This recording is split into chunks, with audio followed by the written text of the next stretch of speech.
It is currently 2:30, and I'm going to see how long it takes to do about 250, maybe 300 of these rings, which is my estimate for how much this material will make. This is 1, 2, 3, 4, 5, 6, 7, 8, 9 of them left. I already made some, but I didn't count them very well. I just wanted to use them. But we're going to do 9/6, see how long 9/6 takes once everything's set up. This takes about 5 minutes to set up. You have to attach that, adjust it, get the pipe wrench out, pull the ball screw out. It has to be stored in a fully closed position.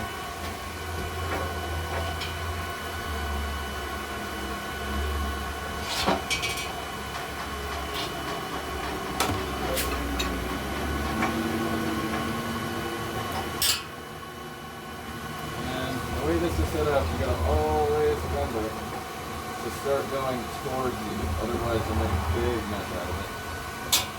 Alright, here we go.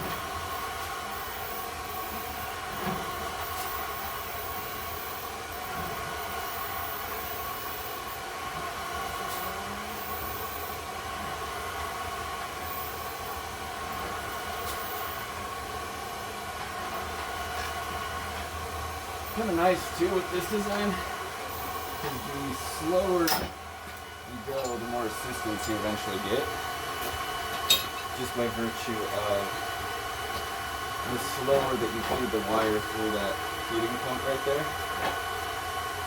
means the more heat eventually is in the feed metal as it goes onto the mandrel, which means that it's easier to form.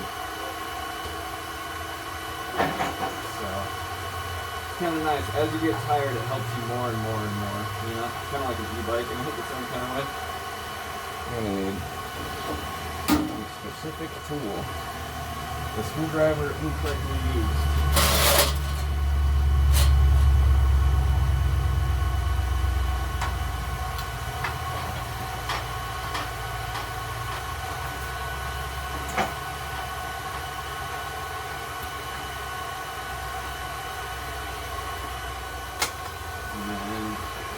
So it's good to fit some cuts around it a little bit, because it's still a little bit hot when you first get it off the mandrel, and sometimes even with gloves on it can kind of boil up your hands to sit here and handle it like this, so I should get it up.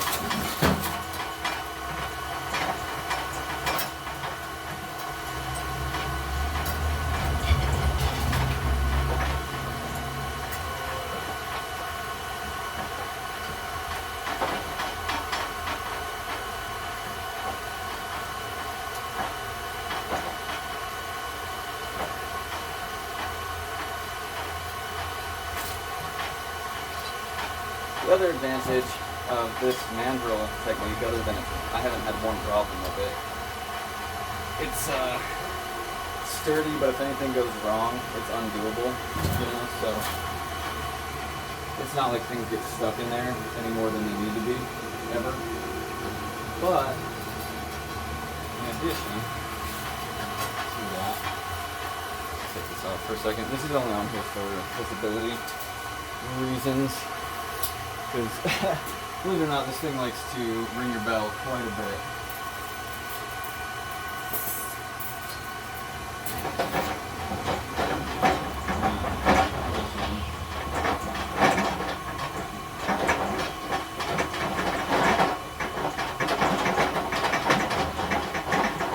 Oh yeah, the mounting point. I could do like some sort of type of screw or like like friction fit or something that just comes off easier, so I don't have to sit there and pry it and waste that material of the hook. But what you might not realize about this process, and I've been doing it kind of a long time, is that if that mandrel point fails, it no longer drives the wire relative to the ball screw, and so it no longer forms a spring. Even if you have it half done and the beginning fails, there's no other point actually attached to the mandrel, so the whole thing's over. You want the most reliable mounting point you can, and the best way to do that is have it be, unremovable until the very end if you have the right tool, you know.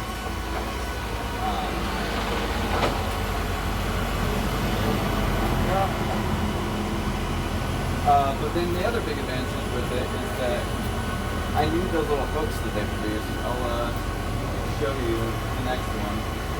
But those little hooks that they produce make it really easy to make stands to weld chainmail together. You find when you're making little rings that you also want about a 12th to a 14th as many little hooks to go with each one of the little rings, because things are getting lost and yada yada.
It's cooking. It's cooking.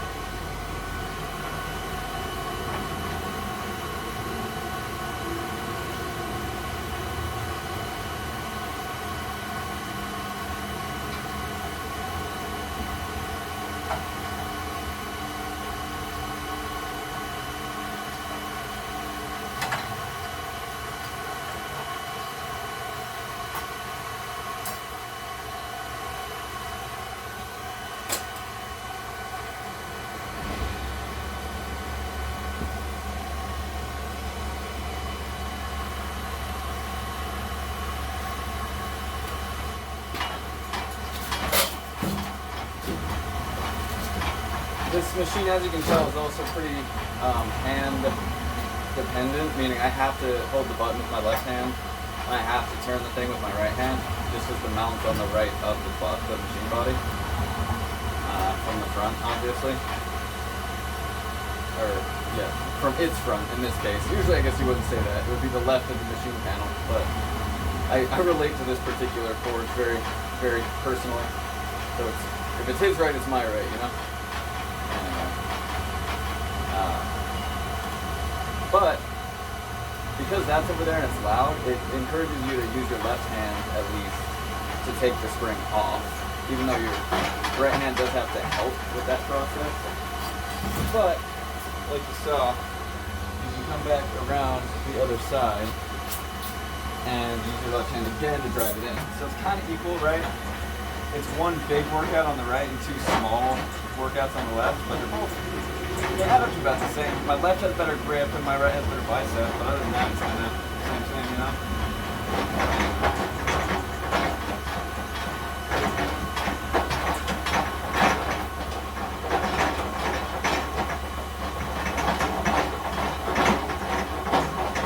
Next step on this is to build a transmission into it. It's just going to be drill powered, but it's going to be easy to replace the chain, durable, rebuildable. I'm going to have to rent a lathe again. There's this place that lets you have a membership for $50 and then you can take a class for like $100, and then you can use their lathe whenever you want. And I already took the class. I just have to re-up my membership. Well, I guess now that I'm not a student, it's not $50 anymore. I think it's like 120 or something. But I'll be able to machine this part over here. I won't get into it. I'll keep this refocused, but I'll be able to machine this part so it has replaceable sprockets. So even if something breaks, the thing that breaks is replaceable. It's really fun. But for now, we're still doing the right hand and heavy left hand. 2 light ones routine. I'm just keeping an eye on the heat of the machine. I haven't done a run of these more than 3. And I also haven't gotten to heat this effectively, which makes me think that it's more taking more energy because it's getting hotter, which isn't always true, but it's doing more time.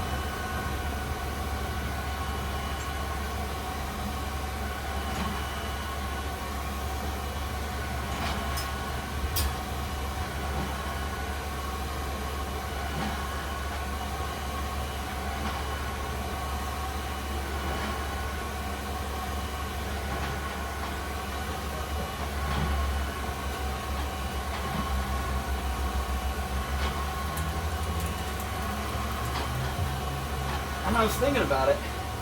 These are kind of just double hardened now. They don't only have the work hardening for the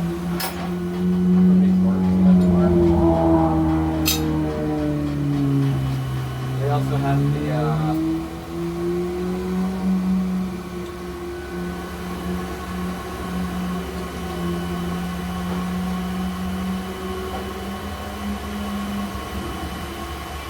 from being bent, right, from working the metal.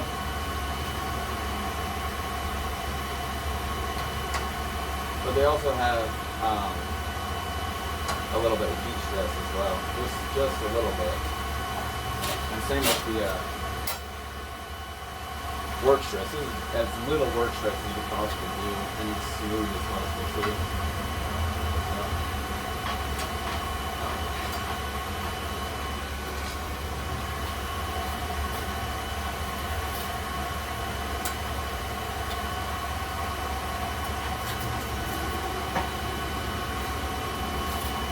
Darling coffees. What's going on here?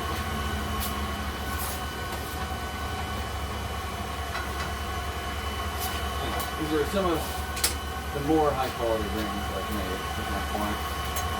Because I think with this mild steel, trying to go for a chainmail temper, which is hard enough to slide against itself, but not so hard that it's anything but flexible. Because the more flexible it is, the more overall weight it'll typically take, because it'll flex before it breaks.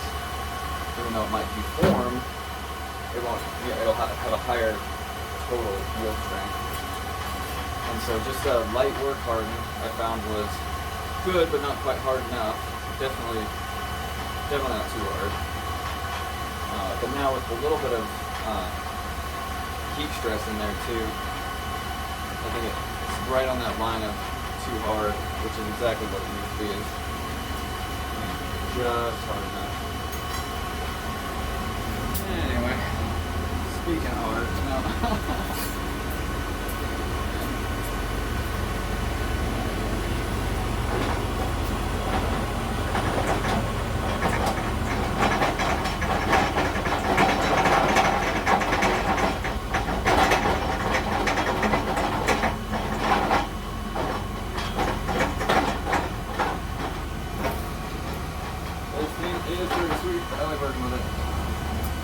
Not bad for what it is. I think it's probably the best version of what it is, you know. It's a home DIY chainmail winding die and hardening forge. Because I think I'm going to do at least the case hardening using the forge lower part of this as well. So I'll have a transmission, a forge, and a die. Pretty awesome. Sorry, my bad. I'm going to start this way. This is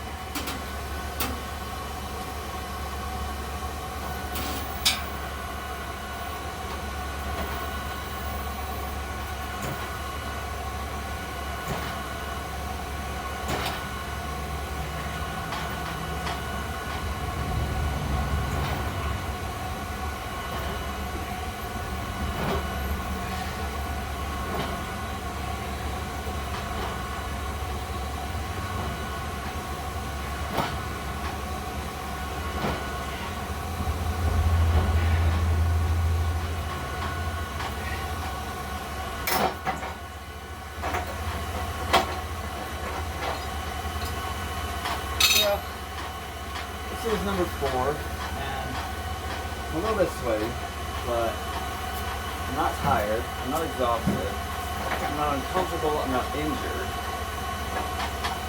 And I have about 52 rings now, give or take.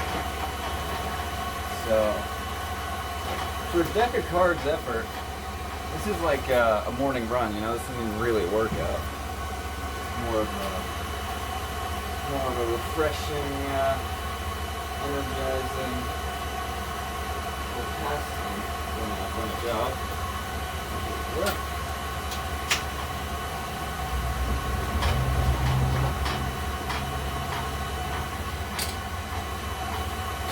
And I don't know how long it's been. That's probably 20 minutes, 10 minutes.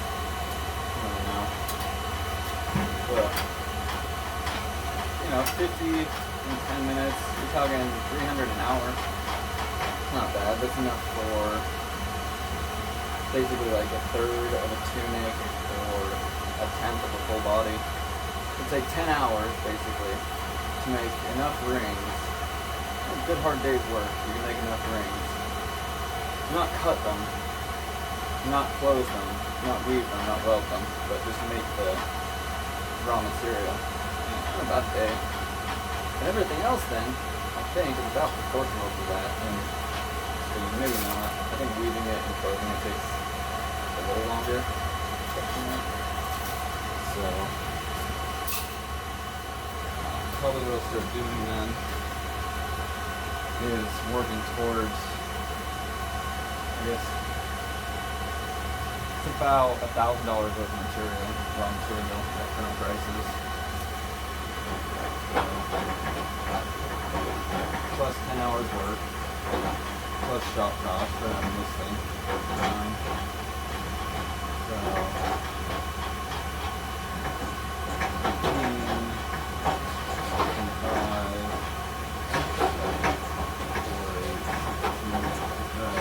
400,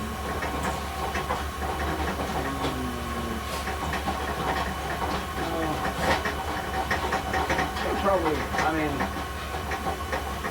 if you want like a full body tunic, hit me up. We can talk prices.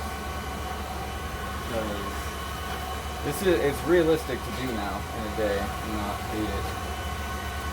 Or, you know, within a, you know, maybe a 2-week lead time, if you gave me, say, like $4,000 or so. Pretty cheap, I guess. I know a lot of people are probably like scared off by that, but stuff's really nice. And I design it and weave it really well. And it's all welded, which means it's not period, so there's not a huge market for it. People are going to pay 10 grand plus on armor. Usually want period accurate stuff. But this is more like a utilitarian, like actual riot suit. And, you know, so, or you could probably sell it for 5 if a riot breaks out. So, I mean, like, not a bad deal overall. I should probably have some on back stock. I guess that's my point. We're going to see how much it really does take to make a full suit.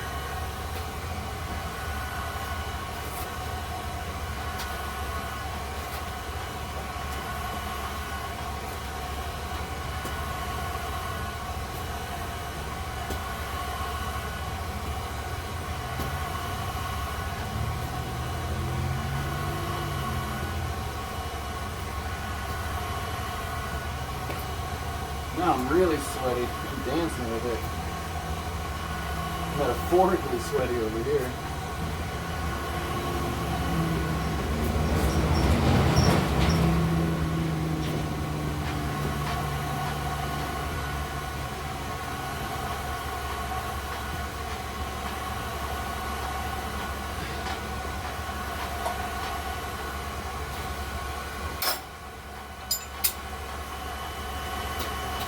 Oh yeah.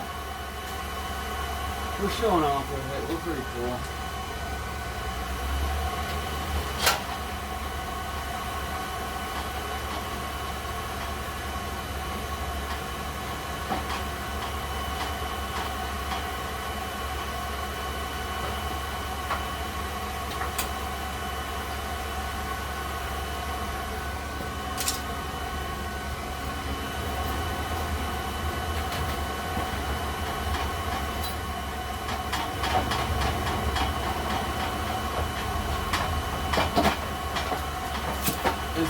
hardest part of the job right here is dealing with this thing getting stuck over. Yeah. There we go.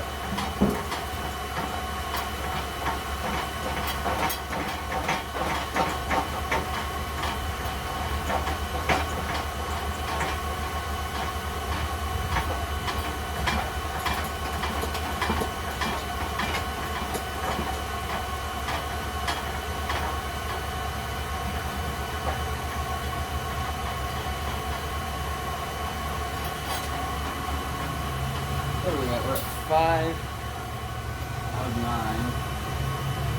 It's been a while. Here, I'm just going to stop it there and time the rest of it.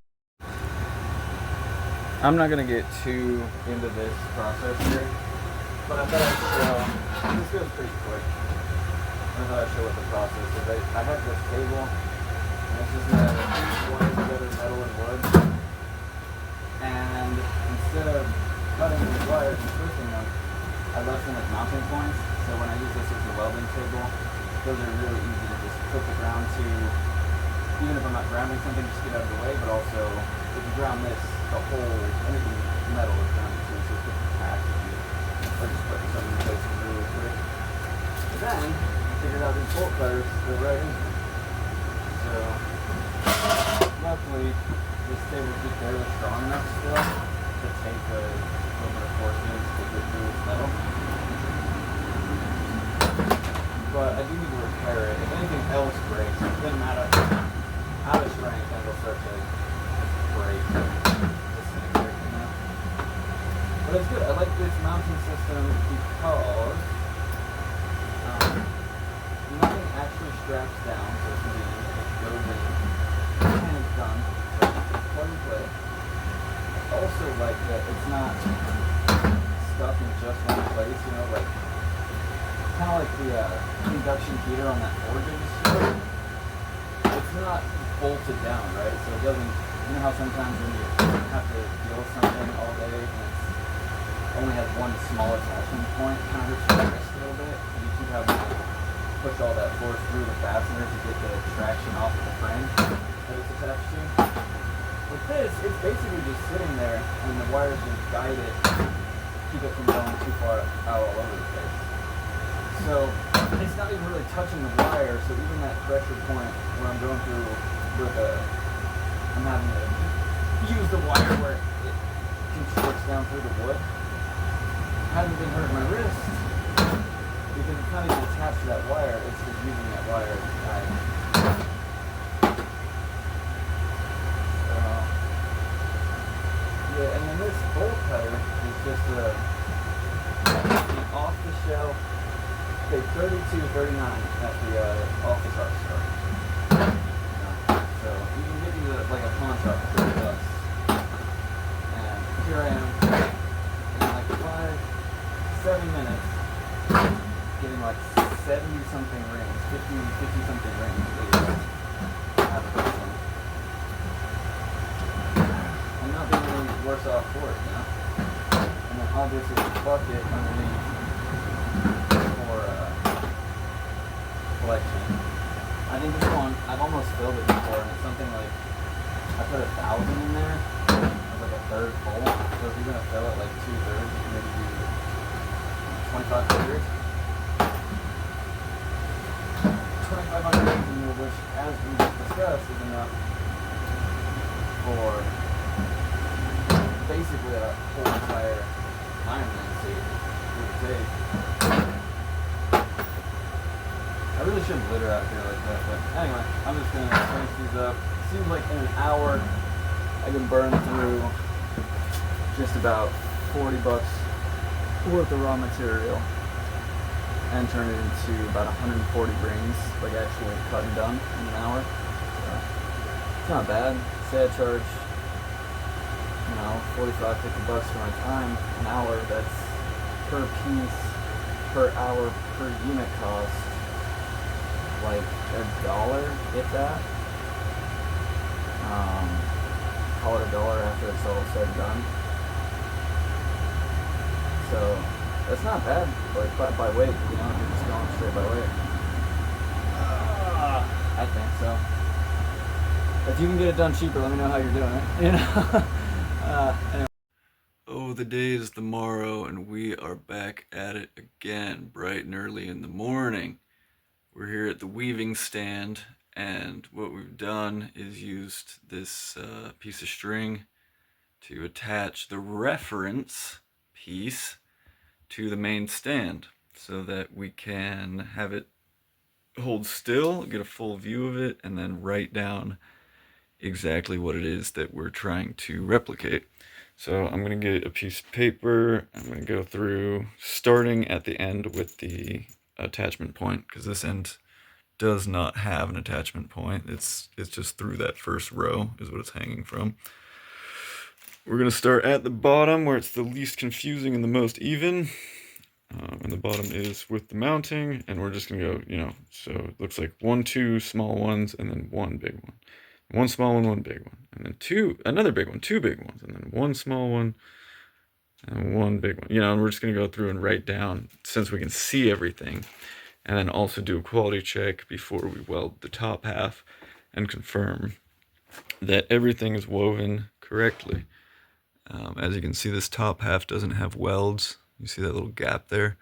Could be a problem moving forward. I stress tested it in this orientation. As long as you don't pull on it too hard, nothing really happens. But then this was the first round that I welded. I promise I know how to weld, but I'm using a crappy little welder, and I've never done rings like this before, so heat management is a little bit different because it's not like plate where the heat just runs away out into the practically infinite plane of cool metal that it's conductively attached to.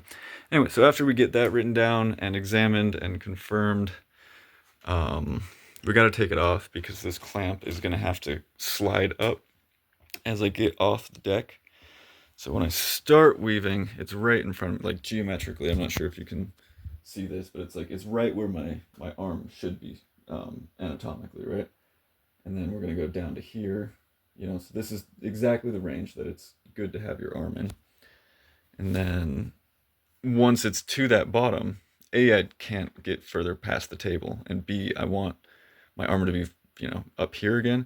So we're going to move that bottom where the rings are up. Luckily, we have a little bit of room on this first clamp without moving the second clamp. So that means that without moving the reference material, if I had 2 hands, this would be easier, but I can move this up as you can see, it's getting closer and closer to that.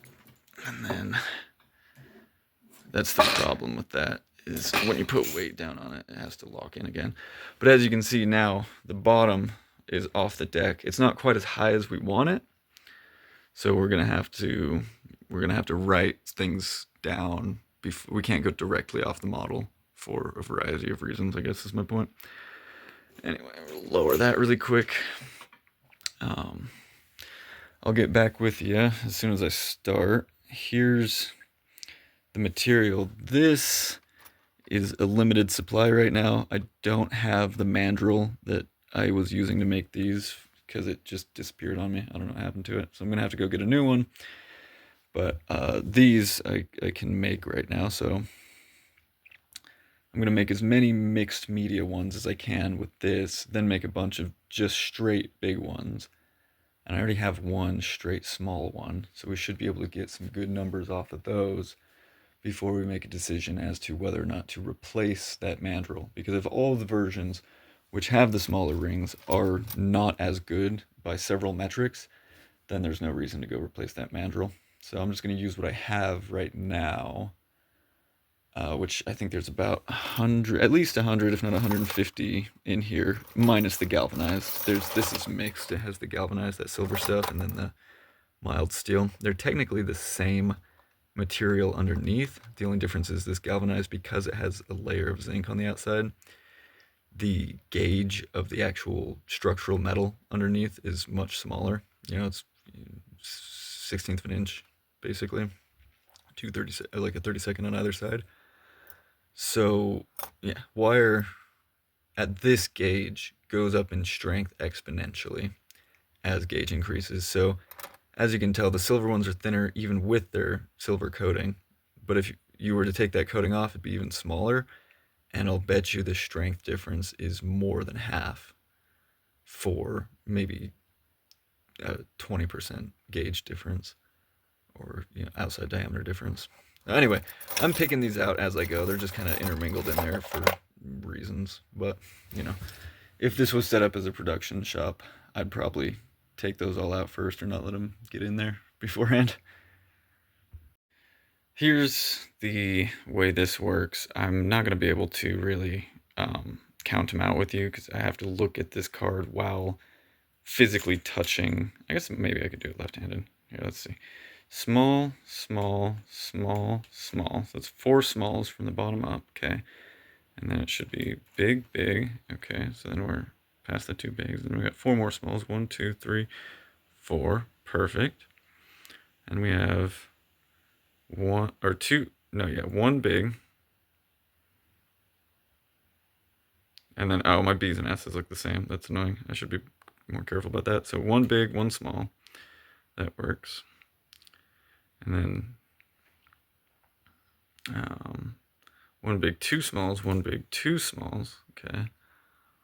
And then 1 big, 3 smalls, 1 big, 1, 2, 3 smalls. Okay, so that's all good. That's the left is what the majority of the body is. However, on this one, I'm testing a special asymmetric feature, which was an artifact from original experimentation when I was making this first sleeve, the welded part from here down, from here down.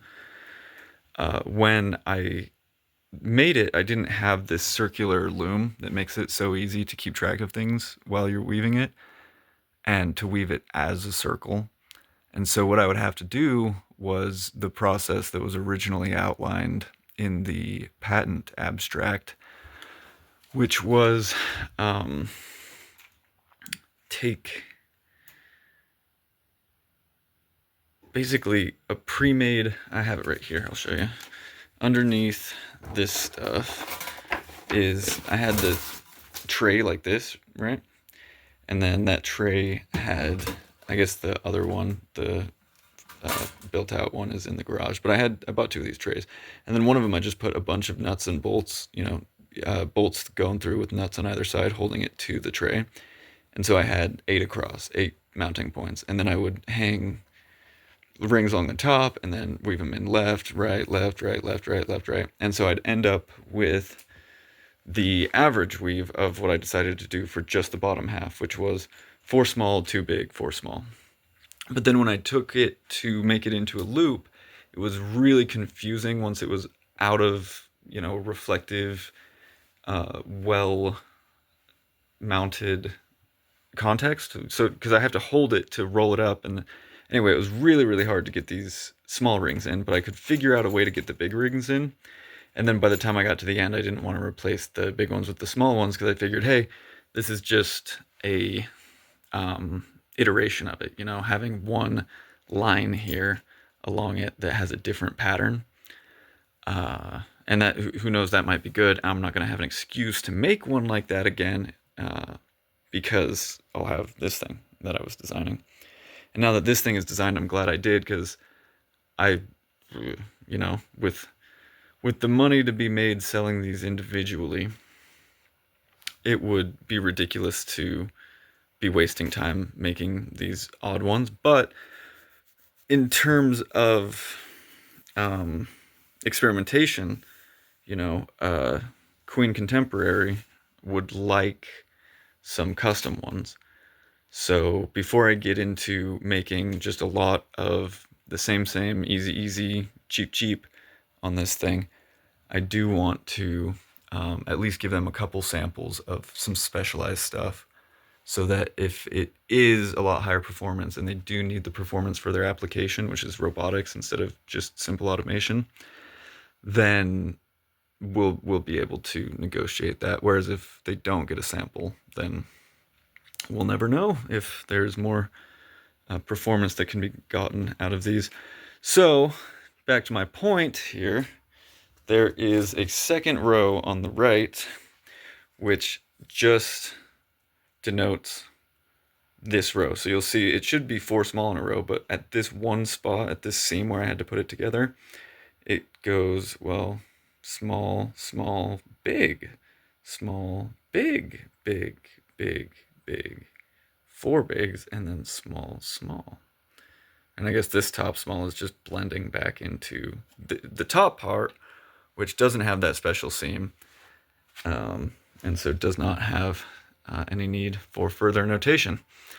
So yeah, that's how I wrote it all down. Now I'm gonna take this off of here, and look at that. Isn't that beautiful? The way it went from all the way up here. Huge product, would be a pain to ship. And I got this the other day because it has little tiny cutoff wheels, and what little tiny cutoff wheels means is that for these things over here, which are my special custom chainmail closing pliers, I can cut little notches onto the inside of those die nuts so that when I put the ring in there to be bent closed, it doesn't want to walk away on me.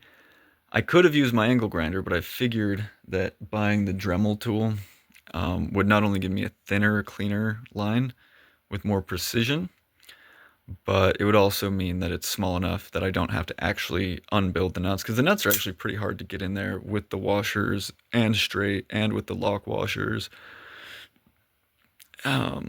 So I figured it would be worth 20 bucks to get the full set and have a bunch of options as far as burrs and polishing wheels and stuff. I tried to just buy the cutoff wheels, and that was as much as buying the whole kit, and it didn't come with a mandrel, and I was going to have to make that myself. So anyway, they sold me on the whole kit. But now I should be able to make those cuts. It might take 2 cutoff wheels because they're stainless steel nuts. And then once those cuts are in there, I should be able to just slap it on a ring, close it, or I guess that's not all the way tightened. I untightened it to make some measurements. But let's get it tightened up. As I turn that, those get closer and closer together. Take it to about there. And now, because I specifically cut these holes with the one on the left, if you're looking at it from the front, being lower, and the one on the right, if you're looking at it from the front, being on the top. And I say it like that because if you build one of these, it gets very confusing which one goes where and which one will actually overclose them. And that's the way you have to think about it, is just from the front, which one's on the bottom on the left and the right on the top. But for the ball screw I have, for these bigger lengths at least, the mandrel that I had for these ones was a lot different. I could do left and right-handed orientations, meaning in this one the left side is high. No matter which way you turn it, the left side is always high. But I could also make ones like these ones, or let's see, these ones. Oh, that one's already closed. I think I closed all these when I was experimenting, so there's no, here, that's one of the ones we just made here. Come on. I know none of you in this box are closed. All right, there we go. Oh yeah, this one's left high too. That's what it's built for, left high, but some of these smaller ones are right high, which is very confusing. No, there's not too many.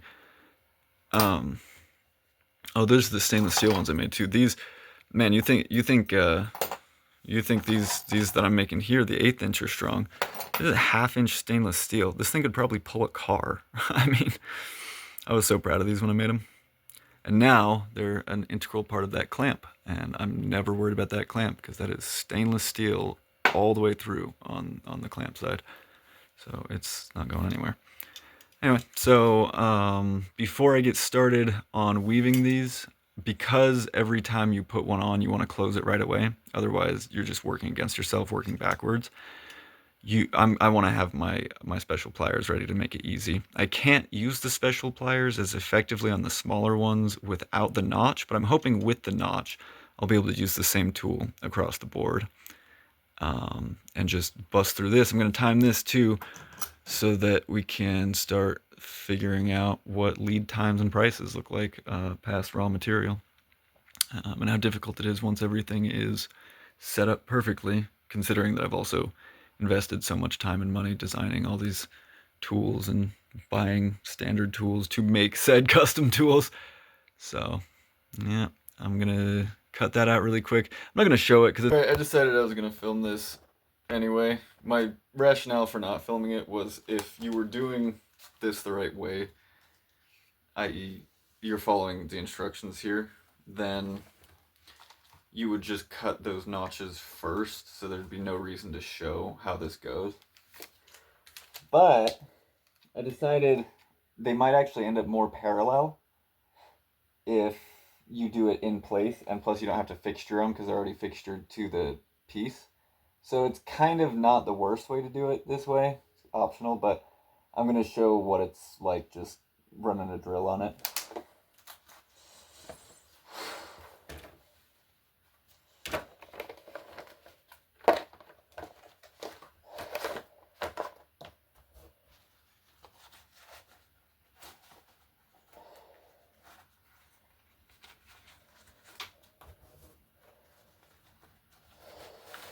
I already got this built, ready to go.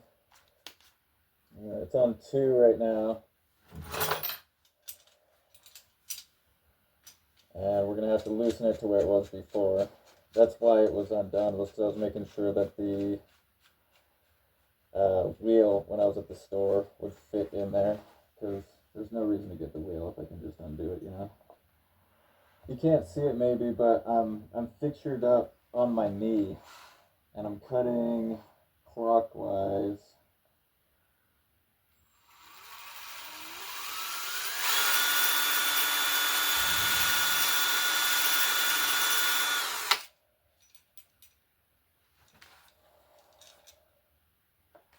It's kind of working. It's not great though. I wish this thing went faster. That's as fast as it goes right there. And the fixturing too, I wish was a little better. I can't really do much about it, so I'm just gonna stay doing it this way.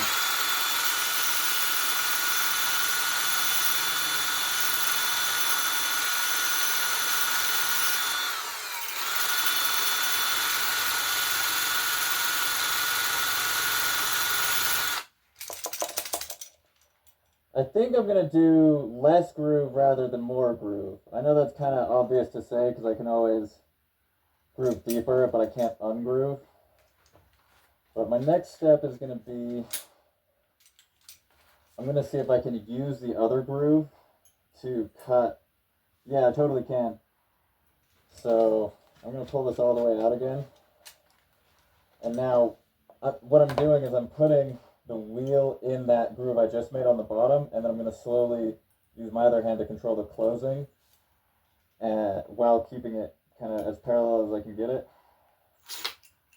And then that's going to cut 2 slots, I guess, but hopefully I can push up on the right a little bit more and get more of a cut on the top.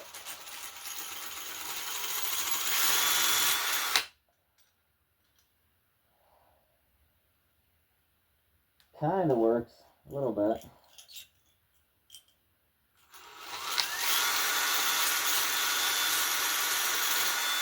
Oh, dude, that just destroyed that disc. Way too much pressure. That's my bad. I just melted that disc. I'm gonna... it's working. I'll show you, and then I'll just finish up. You see that little notch on the bottom? That's what we're going for. Just something so that when you put the ring in there to be closed, it doesn't want to walk back and forth on you. So. Oh, we are in business, baby. Look at that. I'm glad that I went with the Dremel because my angle grinder couldn't have done that small a notch, and that's all it needs. It's working great. It still slips a little bit. I mean, you got to be paying attention. But if it was any deeper, I feel like you'd, kind of tune out while you're weaving and pinch your finger all the time because it does close all the way. So, yeah, that's the perfect way to do it. I would recommend that technique, especially because I know these are lined up because I straight held the wheel between both of them, and it's going to kind of directly on the perpendicular of the angle between this rotation point, pivot point. It's a rotation and a pivot point because it's got a compound pivot. The actual path of the jaw follows a compound pivot. But anyway, that's why it's kind of hard to determine a middle line, but that works really well. So, party in the USA. Okay, so now that I have that done, I'm going to show you how weaving them goes. I unfortunately, oh, I do actually have the proper.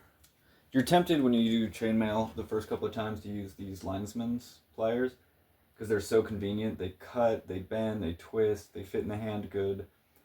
And also, you're probably used to regular pliers, anyways. But the best way to do it, from all the best in the game that I've been able to find, is to use these type and not to use them overhand, but to use them underhand. That gives you the best geometry for closing and precision and longevity without getting any tendon or nerve problems. So people who do it for a living use like this. I'd rather have two of the big ones, but these are just what I have laying around. So until I get kind of dedicated pliers for this, this is just the way it's gonna have to go. And these are good to have on hand, even though I tested these and they close both of the types that are used in this just fine with one go. That's the small one, and then let's get a big one going. And we can actually do a bunch of these big ones while we're sitting here, because the first row, well, let me get my reference here. It's right behind you. There we go. My first row, oh, actually, all the ends are smalls. So I actually need some smalls. Here's the hooks I was talking about. This is what you end up getting when you do the mandrel point the way that I'm doing it. And I'll tell you what, it's great for keeping track of a bunch of rings. So no complaints on that as a byproduct. Anyway, so I just closed one. Yeah, so your whole first row you're going to want to close before you put on there, because why not? Why bring your wrench all the way out if you can put it on the loom without it being open?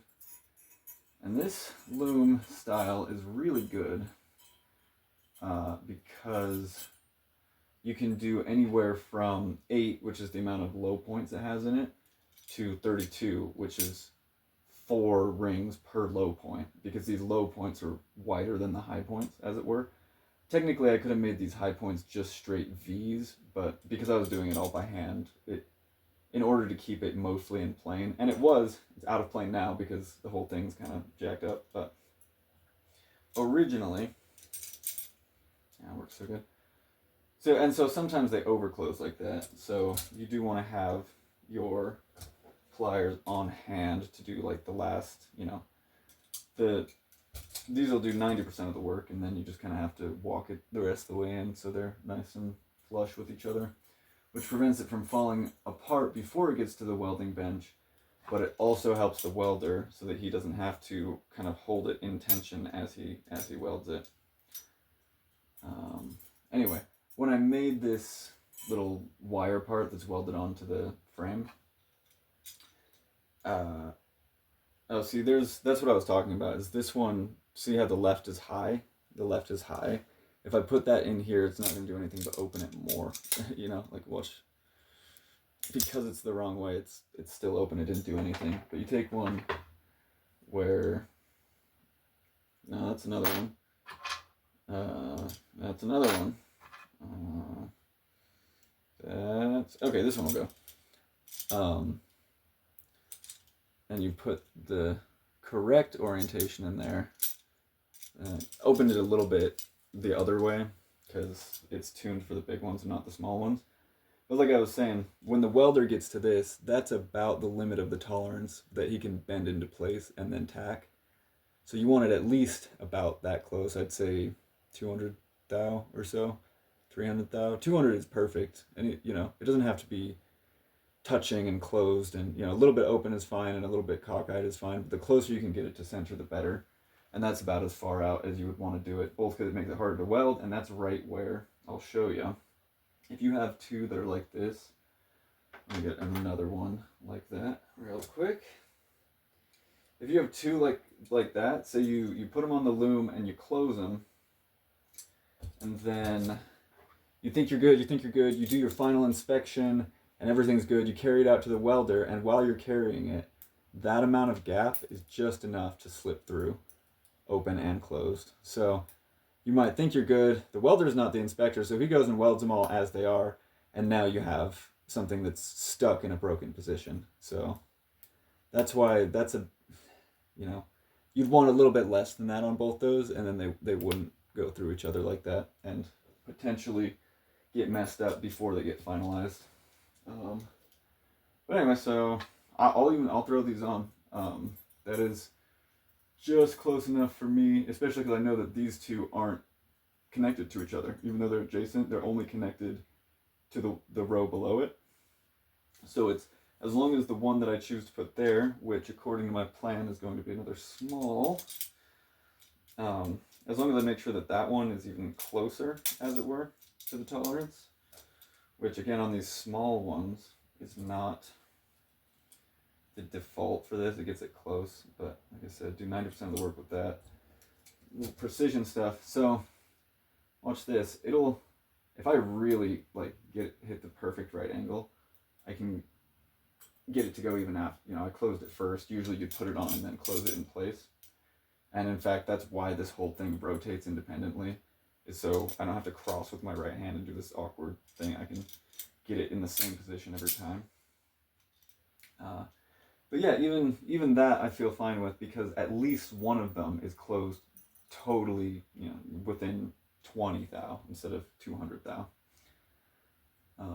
Anyway, I'm getting ahead of myself. Usually when you do this, you want to make sure that you do the whole top row and then the whole second row and then the whole third row.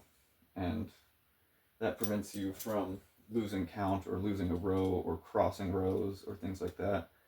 Usually you want to go 1, 2, 3, 4, 5, 6, 7, 8, you know, or 32, or, you know, get them all on there. Check them, and then on your list, check off that row and say that row is correct. And then move on to the second row, and then, you know, you can keep track of things a little bit better should you get distracted or anything like that, which is pretty common.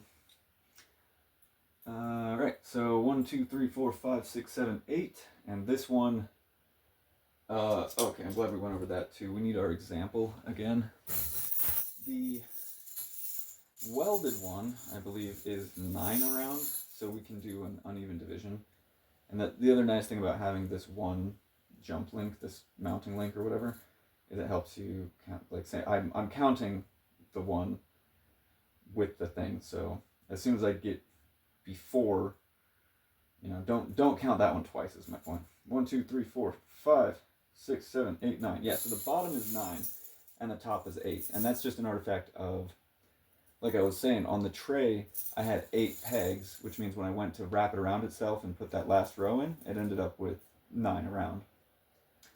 And this one doesn't have that problem because it only has 8 points. However, if we're going to start on the bottom, which for the sake of argument, let's say that we are, we already have, let's do these 2 rows of smalls, which is the same all the way around, and then do our big. However, because it's got to be 9 around, we're going to put 2 on this second one right here. And that's just an artifact of the way this loom is set up. I'm sure if you had a different loom, you might want to start on the most inside one or the most outside one. But my logic for starting on the second one is that my first hook here is half size, just as an artifact of how I was making it. So if you were going to do a full 32, 4 per dip, you'd probably want to do 3, do all of them 4 in the dip, and then because this one's half size, maybe do 3 would overfill it, and then this last one on the end here, do 5 on that one, because there's enough room on that to get 5. And it might be a little bit confusing, and you may be able to fit 4 and 4, but anyway, they all have little quirks, and I don't want to stack 2 on the furthest out, weakest point with the least room on it, just because it'll end up making this whole thing more complicated. So now we have 9, because we're starting from the bottom, so 1, 2, or let's start, 1, 2, 3, 4, 5, 6, 7, 8, 9. So we have 9. And the whole bottom row is fun. So I won't bore you by doing this whole thing, but that's pretty much the thought process behind this thing. The nitty gritty, I mean, you can go look up a tutorial on how to do chainmail. It probably won't have a loom like this, but it's all the same crap. You basically you have one row that's biased this way and one row that's biased this way. So you end up kind of going these ones with your right hand, these ones with your left hand, and as long as you kind of get in a rhythm, you don't even really have to think about which ones go through which. You just kind of know that the row you're putting in, if it's European 4-in-1, it gets 2 on the top, and then it's going to have 2 on the bottom too, so that's why it's 4-in-1. But every row you're just putting 2 in there, and then moving 1 over and putting 2 in, moving 1 over and putting in 2. So anyway, of course that also means that this one is getting 1 ring through it. And then when you move 1 over, because you're 2 rings wide, you're still hitting that same ring. So then it gets that final 4. It had 2 to start with from when it was put in. You put in 1 on the bottom, move over 1. It's still in that range of 2, and you put another 1 in. And the reason I frame it like that is because then when you do 3-in-1, 4-in-1, 5-in-1, and then there's special versions of 4-in-1 and 5-in-1 that aren't European style, where that's kind of the way you conceptualize it as you're going through to keep track, is you're doing the same thing and then moving slightly, moving slightly, moving slightly. And that's why this whole stand is built, so that I can just kind of, in this area on the one row and then this area on the other row, get all that into the same place. And no matter where the rest of the thing is, it can move up, down, over, around. I mean, I can always, whatever the action point is, it can be right in front of me right here. So that's both for ergonomics and to keep track of everything. But I just assume this goes smoothly and catch back up with you when we're about to weld it. So, yep. Keep it live, folks.